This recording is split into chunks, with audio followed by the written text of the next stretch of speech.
This is Volusia Today, a public information radio program brought to you by the County of Volusia. Good morning, Volusia County. My name is Michael Ryan, and you are listening to Volusia Today, Volusia's one and only source for local news. How's that? That was wonderful. I could not have said it better myself. It was not even that good. It was not wonderful. No, you got me excited. I can hear. I've got a little bit of cold or something. I can hear it in myself this morning. I am joined by Clayton Jackson, my co-host. Good morning, Clayton. How are you today? Could not be any better. How about yourself, Michael? I'm doing all right. You have a big weekend planned? Not really. Actually, it's going to just kind of be low-key to stay around the house. Don't know how the weather's going to pan out. Don't know if we'll be getting a pool or not, but there's a lot of cool things happening. So, speaking of cool things, we don't jump into it too much, but there is something going on this Sunday at the Ocean Center. Oh, you know what? You know what Sunday is, Clayton? I may have an idea of it. You know what? It's Father's Day, for those of you who don't know. And you know what I'm getting for Father's Day? What? The Burt Kreischer tickets at the Ocean Center. Nice. Yes, I'm not supposed to know that. Shh, don't tell anybody. Don't tell my wife or the Ocean Center that I know. But I know they're on their way. And I'm super excited about it. I'm assuming that's what you were referencing. Absolutely, 100%. And actually, the Ocean Center, they are doing some promotions this week that on their social media account. I don't know if they closed a contest, but they did one late last week into early this week where there's a few hotels, Tortugas, restaurants, fishing tours that people could like, share, comment, and get the enter prizes, and they actually did another one earlier this week. I don't know if they've closed down the promotion yet, the giveaway, but for our listeners out there, it's Friday morning. Go ahead and check it out and see if they're still doing it, and if so, definitely throw your name in the hat. It's gonna be a big thing. It's his fully loaded comedy festival, Burt Kreischer. Actually, machine. Yeah, Burt Kreischer and fishing tours somehow fit together really well. Whoever did that was a genius. I think that's going to really appeal to his fans. So it's going to be a good weekend. Lots of other stuff going on at the Ocean Center. We have Hot Wheels coming up. Are you going to take the kids? I think so. My younger one, he's 4. He's all obsessed with trucks and stuff like that and some lights. So I think we're looking at that. But also there's a Jurassic Park thing, like a dinosaur, like life-size. I was talking about this last week on the show. A couple years ago, I think it was before the pandemic, we actually went. We just had one child, and he absolutely loved it. Those things are huge. And for science nerds out there, a lot of good information for the adults. Like, I didn't know a lot of cool things there. So very interesting. So it's not just for kids. There's actually some cool things and some educational value for our adults out there. Yeah, I forgot about that one. There is a lot of good public stuff coming up at the Ocean Center. You know, we tend to think of the Ocean Center as being for athletic events and gymnastics and cheer competitions and stuff, but there's a lot of good public stuff coming on up there. Like the Globetrotters just were here too. Mm-hmm. So I tell you what, Clayton, we have let's skip the last couple items and let's go straight to our special guest today. We have with us, okay, Marcus. Let's see if I can do this. Marcus McDonough. That's it. I got it. Ding, ding, ding. After we were talking about off the air the mispronunciations of your name, and that terrified me. Made me think I was gonna do it. No worries. I respond to them all. Yeah. I get called Ryan half the time. Marcus is with Volusia County's Mosquito Control District. Mosquito Control. Yes. Is that it? Okay. Mosquito Control, you're the director? That is correct. Thank you for being here this morning. Of course. Marcus, so tell us a little bit, first of all, how long have you been the director? I've been there for a little over 2 years now. Okay. So not super long, but... Where were you prior to that? I was actually an entomologist in the Navy. Oh, wow. I was 10 and a half years active duty. Got out and came down here. Oh, congratulations. Welcome to Volusia County. So we were talking a little bit off the air. I think a lot of people don't know exactly what Mosquito Control does. Yeah. So tell us. All right. So, Mosquito Control, as the name implies, we help control mosquitoes in Volusia County. You're right. But we do that through a lot of different ways. So people can request service through us, either going online to volusia.org/mosquito, and at the bottom of the page it says submit service request, and you fill it out online. You can also give us a call, 386-424-2920, and we can enter that request for you. The caveat of that is if you are on the west side in any incorporated area, Pearson, Deltona, DeLand, DeBerry, any of those locations, you need to go through your actual city or town to request that service. They pay for that service. They got a limited budget, so they want those requests going through them. But that contact information is also on the bottom of that page. right underneath it'll tell you who you need to contact. And I'm gonna be honest, as far as I know, they've never denied it, but they like to know what they're budgeting for. Right. Okay. So we service the entire county, not just the mosquito control district, and we get out there as soon as we can. So our residents on the east side of the county, they can go directly to Mosquito Control, fill out a form, or request service directly to Mosquito Control. You guys. Yep, that is correct. West side, they need to contact their local city government, and then they will route the service request to you guys. That is correct. Yeah. That's very simple. Yeah, So I yeah. And, appreciate you explaining and that. We, and if you call us on the west side, and let us know where you are, we'll provide you the contact information. So we're not going to make you go look it up yourself if we find that if you're in that area. So we try to help out as much as we can. But basically, once you put in the request, we get one of our inspectors out within a couple days, depending on how busy we are and how many other requests we have to work with. And they take a look around the property and try to identify the problem and provide solutions. Sometimes it's as simple as dumping out containers around your home, bird baths, flower pots, a little water collecting portion underneath it. Sometimes you get them breeding in there. Tarps, a lot of times we'll cover up tractors or four-wheelers or firewood piles or whatever with a tarp, and you get that little depression in there that holds the water. Right. And they'll breed right in there as well. Standing water in the yards. We get that, a lot of low areas. They'll hold a little bit of water when nothing else will. So we'll try to identify those areas for you. Make a treatment if appropriate. With a larvicide, you should sprinkle in a little chemical into it. We also, for biological control, we have mosquito fish, which we hand them out to individuals, so you can put them in bird baths, swimming pools if they're not being used, not maintained, and even just water that's staying on the ground for a while. We'll put the mosquito fish in Actually, there. yeah, I came out and did a tour a couple of weeks ago, and you all showed me where the fish are and the tanks and everything. That was actually really, really cool. I'll be honest, I had no idea y'all offered that service. And actually, for you out there, next week is actually National Mosquito Control Awareness Week. So we're actually going to be pushing some information out there about the initiatives that y'all do, like the mosquito fish, because that was brilliant, by the way. Like, I had most people, when they think of mosquito control, they're thinking of spraying, safe chemicals, obviously, but chemicals, things of that nature. But that's really, and how much do they have to, if a resident does qualify, you go inspect a property, but you qualify for mosquito fish, how much are they? It's free. Did you hear that there, everybody? Free. We hand them out. They're actually very resilient. They're actually a native fish, so they live here from Florida. So we're not putting anything crazy out in the environment that wasn't there previously. As their name implies, they're really good at eating mosquitoes. What is that? What are they really called? Mosquito fish. That's the. That's really the name. The common Yep. name for it. Yep. What? So is it how big is a mosquito fish? They look like little minnows. They're Okay. Maybe a couple inches at the most. And then- three is a pretty big one. So if I have like a bird bath, let's say, how many mosquito fish do I get? We usually go about a dozen. Okay. But it kind of just depends on the size.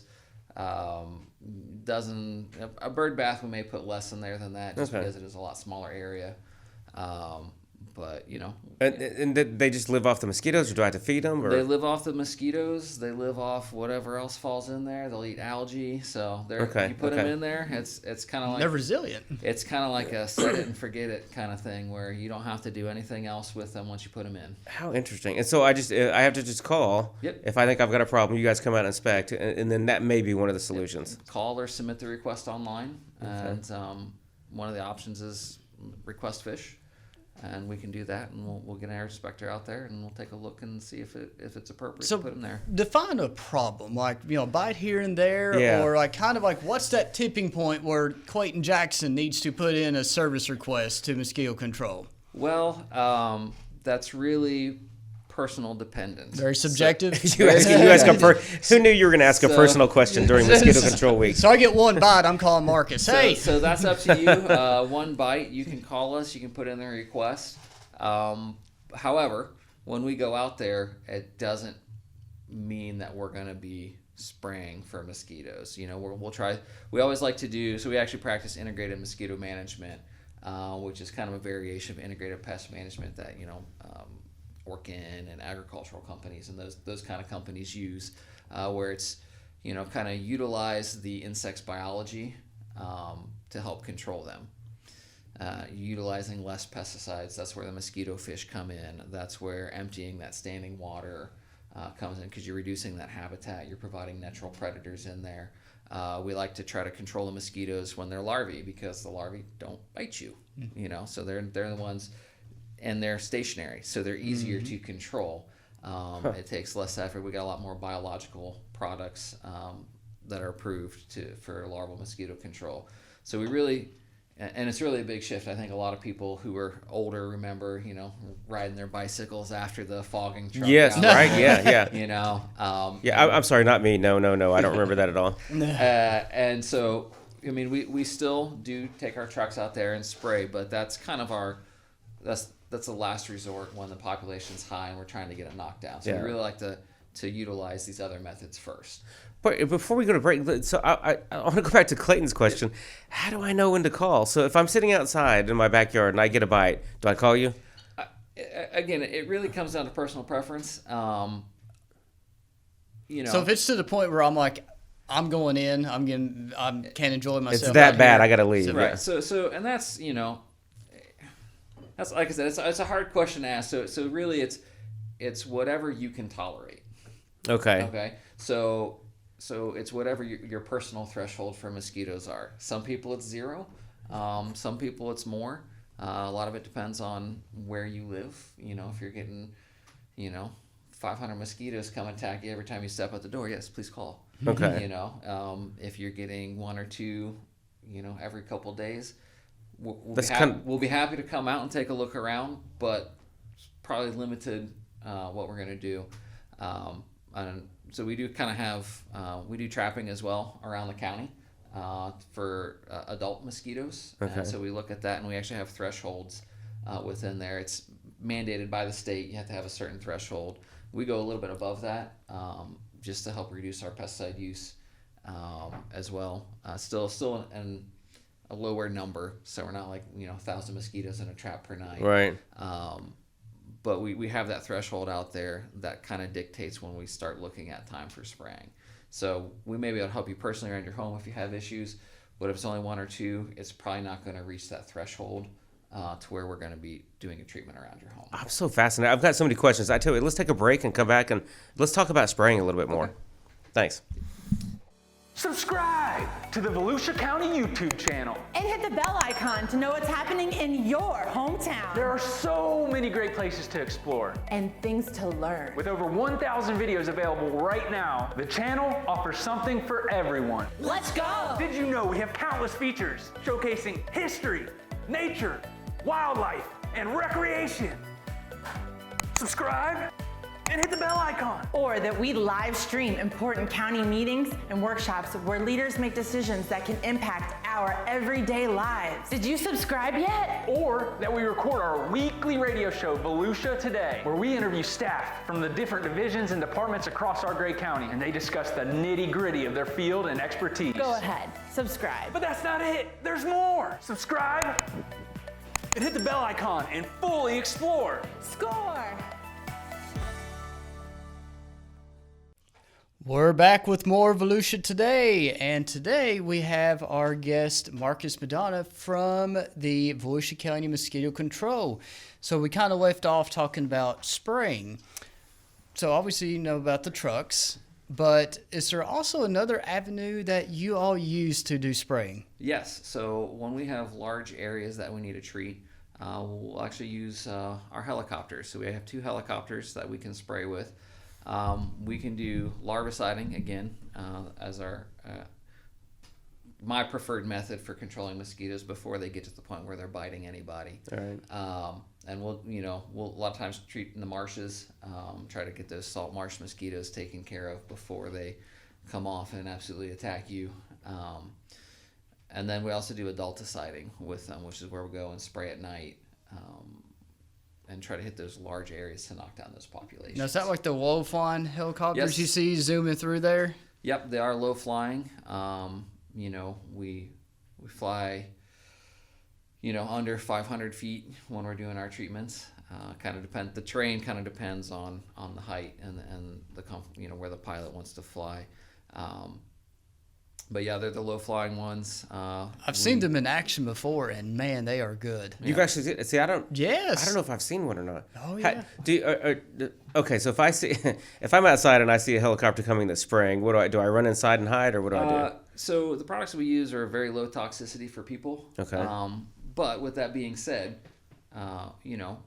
we do recommend that you go inside until a helicopter has passed and the spray has had a chance to kind of settle a little bit.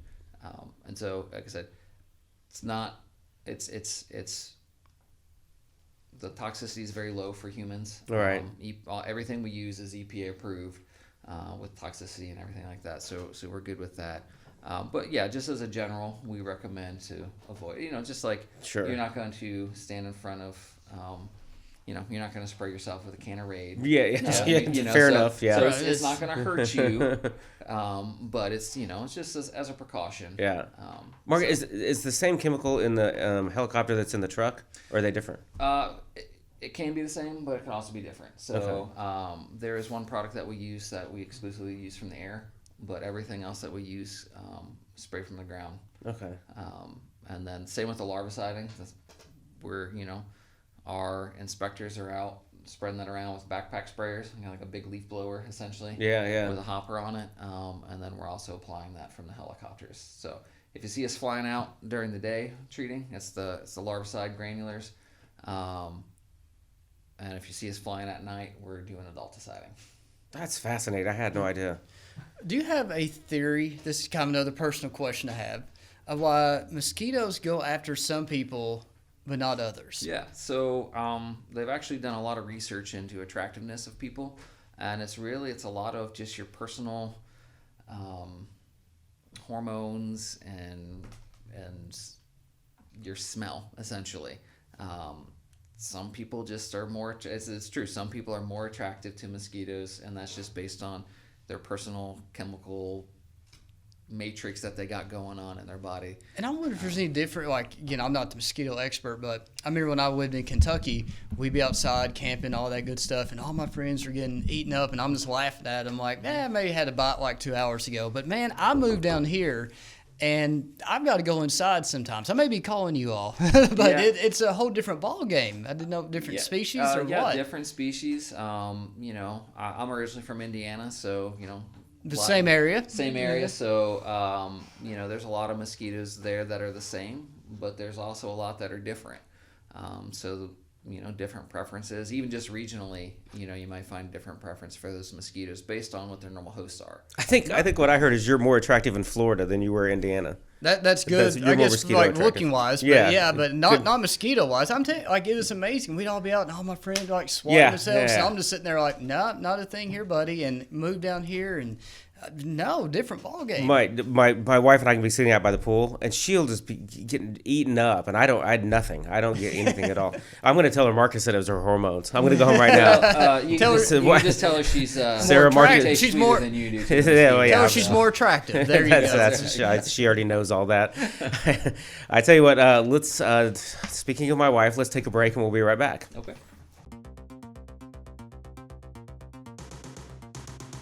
We are Volusia County Beach Safety. We're here to serve Volusia County's 47 miles of unique coastline. Volusia County beaches. Yeah, those beaches. But also these beaches. We have millions of visitors every year, and we work around the clock to keep our beaches safe and beautiful. And you can help. Swim near a staff lifeguard tower. Pick up your trash and fill holes. Identify, avoid, and escape rip currents. Please leave the beach cleaner than you found it. There we go. Look out for one another and keep an eye on kids, especially near the traffic lane and in the water. Pets are allowed at our 2 pet-friendly beaches, Lighthouse Point Park and Smyrna Dunes Park.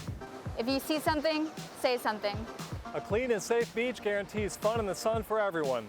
Thank you for doing your part to keep Volusia County beaches beautiful. See you at the beach! Make the most of your day at the beach. Download the Volusia County Beaches app today.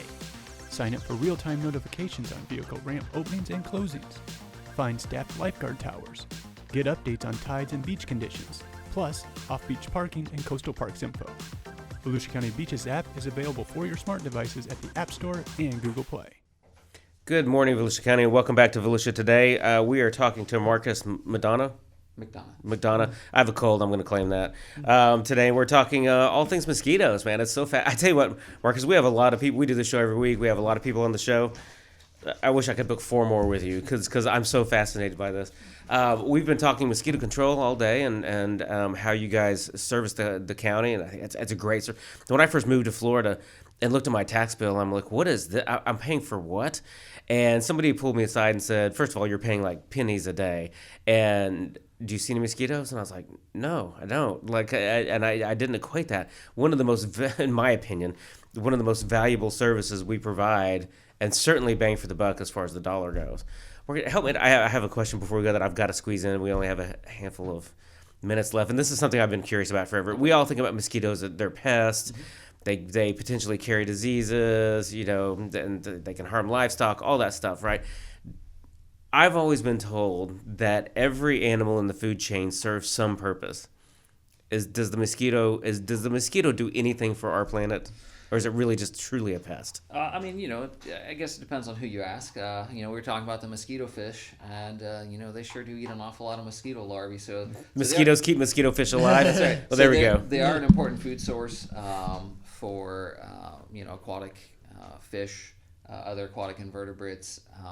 You do get some animals will eat the adults. And other insects will eat them as well, spiders, that kind of stuff. So they really are an important part of the food chain. And if you think about how it used to be before mosquito control was in Florida, well, yeah, there were a lot more mosquitoes, so there was a lot more. They were a more abundant food source. That's kind of their evolutionary. That's interesting. That's kind of their evolutionary processes. They're like most other insects. They are food. Potential food sources for other animals. Yeah. We and I don't want to put you on the spot, Marcus. How long has mosquito control been in Florida? How long has Florida been controlling mosquitoes like this? So, early 1900s. Wow, that long. Yep. That's fascinating. Yep. So, it used to be described as, we got the mosquito lagoon, and that's not just a somebody came up with. Florida was described as unbearable to live in due to the number of mosquitoes that were here. And so part of the reason that a lot of the mosquito control districts formed is was for tourism.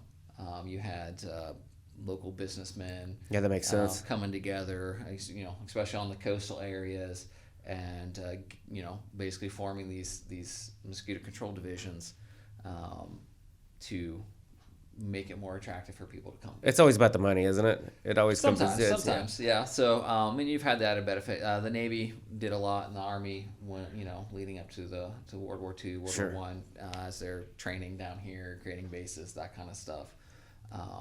So you had, we've been around for quite a while. Volusia County mosquito control has been around since 1930s. Oh, wow. 1930s, I believe. Okay, wow, yeah, a long time. I could have that one mixed up with one of the other ones, but we've been around for quite a while, and so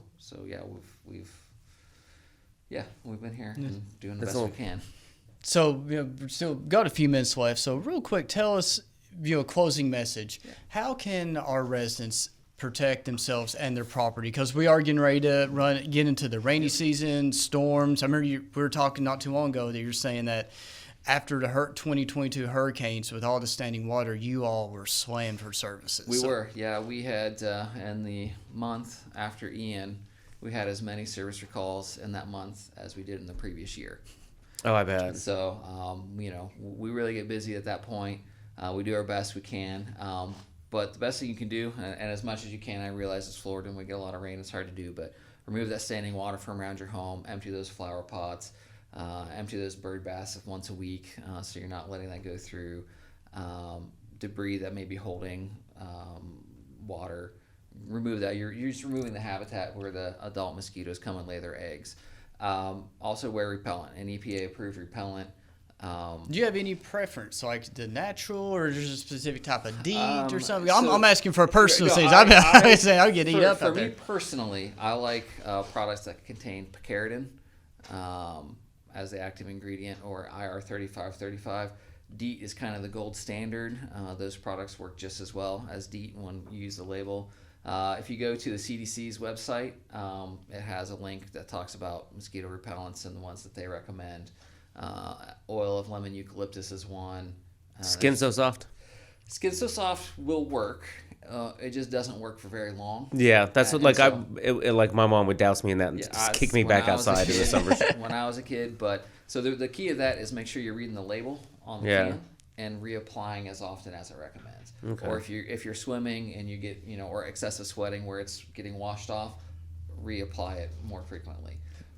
So do that. Long pants, long sleeve shirt. I know it's hot, so it's not always the easiest thing to do. Avoid times when mosquitoes are most active at dawn and dusk. Again, not necessarily the easiest thing to do in Florida. Yeah. But those, really that's, kind of some of the things you can do to protect yourself. Okay, so do we need to worry more about kids being exposed to, or adults, or is it all the same? I mean, when it comes to mosquito bites, no. Okay. It's unless you're having a reaction to them, they're just more annoying for the most part. Yeah. So you get an itchy bump, but antihistamines work well to help control that. I have a house full of teenagers, and one of them is convinced she's allergic to mosquito bites. Mm-hmm. Is that a real thing? Because we tell her it's not. We tell her no. Well, I mean, some people will have a more robust dermal reaction. Yes. You get a bigger. That's a good response. That's what I'm going to go home and tell her. I'd say, reaction. You're just having a more robust dermal reaction than us. For the most part, it's not. I mean, I'm not going to say you can't, but it's generally not as big of a concern. Okay, all right. So, but I will have to say, when I was in Indiana, there would be one species that would bite me. I don't know what it was, but I'd get a baseball-sized lump that was hot and super itchy, but none of the other ones would bother me. So it's possible. All right, Marcus, we appreciate you coming on today. Valuable information. Just a reminder, today is the last day for the Disaster Preparedness Sales Tax Holiday. Take advantage of that. Michael? I will see you at Burt Kreischer at the Ocean Center on Sunday. And I'm sorry, Clayton, I totally cut you off, but I hope everybody has a great Father's Day weekend and get outside and enjoy Florida.